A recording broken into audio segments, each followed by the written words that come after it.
Paying attention is being present, and it's a skill. And you know when someone's present with you in your life because they're paying attention to you. And you know when they're not present with you because they're not paying attention to you. So then imagine you're going to create and you're not present. How could you miss the moment of creation? You then are in the known. You're in the familiar past or the predictable future. So that sweet spot of the generous present moment, if you keep practicing overcoming your body, overcoming the conditions in your environment, and overcoming that predictable future and the familiar past, and you keep working for the present moment, you are going to develop the habit of being present. And if where you place your attention is where you place your energy, and you're in the present moment, you got a lot of energy to use. You got a lot of energy to execute. You got a lot of energy to design a destiny with. You already know how to do this. Yeah. We are wired to be creators. We already know how to do it. You just made up your mind that it was more important than anything else. And you have that vision, you have that possibility, and the moment you feel that emotion, you're connected to your future. And no person, no thing, no experience will stand in the way between you and that future.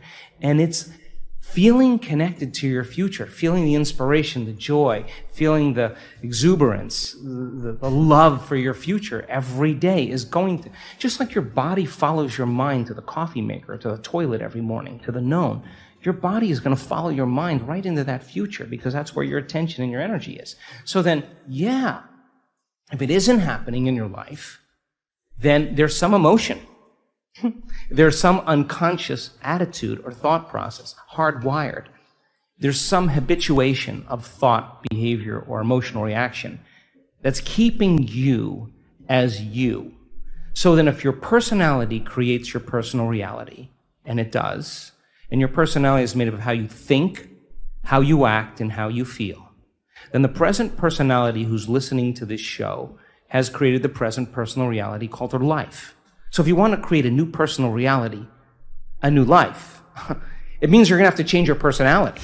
That means you're going to have to start thinking about what you've been thinking about, and that 95% and changing. You're going to have to become conscious of your unconscious habits and behaviors, how you speak, and modify them. And then you're going to have to look at those emotions that keep you connected to the past and decide, does this emotion belong in my future?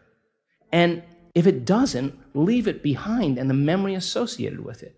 So most people try to create a new personal reality as the same personality, and it doesn't work.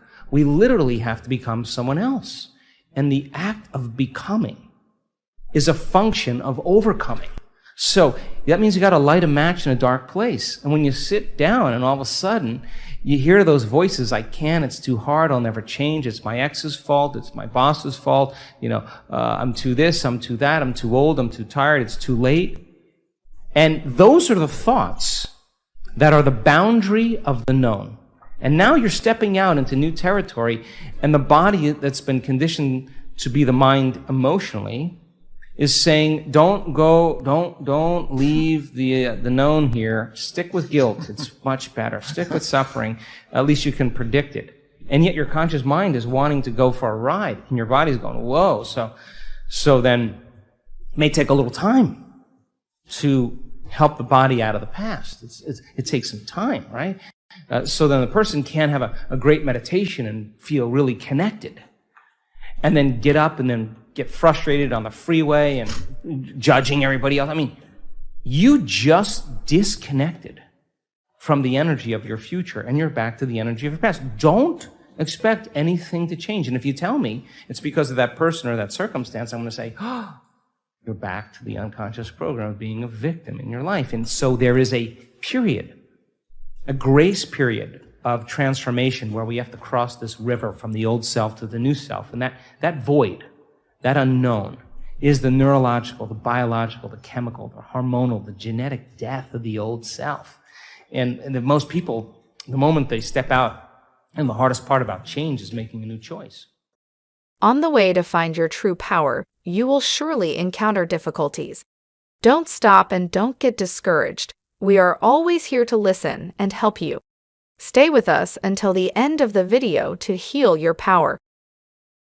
We see in so many different people that we measure, if they practice it, just like practicing anything, they'll get better at it. But having an intention is sterile without energy. In other words, when you select a new possibility in the quantum field, you're seeing something that you could create.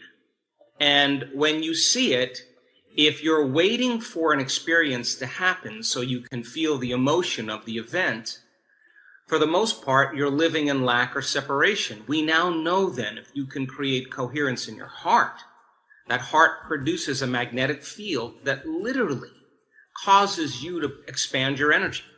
And the more coherent the heart is, the more you can lay the thought of your future on that energy.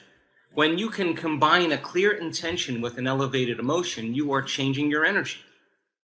And the practice of doing this is the important point.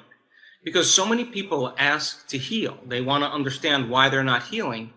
And for the most part, they haven't learned the formula to heal. They want to create more abundance in their life, but they haven't practiced the formula to create a change or more coherent energy. And the people who begin to do this properly, something magical happens. Their brain begins to change, their gene expression begins to change, their immune system gets stronger, they start having synchronicities in their lives, and it's those synchronicities in their lives that are telling them that what they're doing inside of them is producing feedback in their outer environment to let them know that on some level, those coincidences and opportunities is the quantum field, their universal mind, organizing events equal to their energy.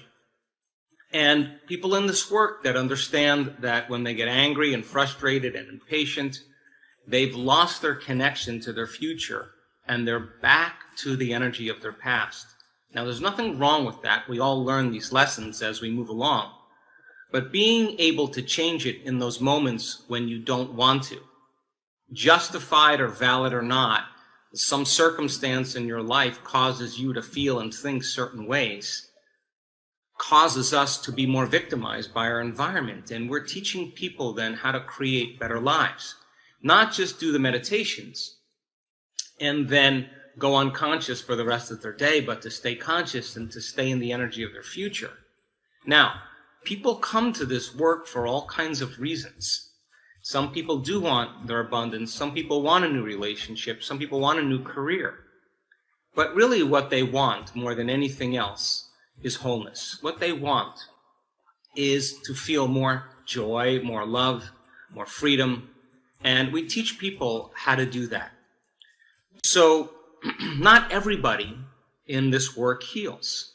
This is a process of discovery.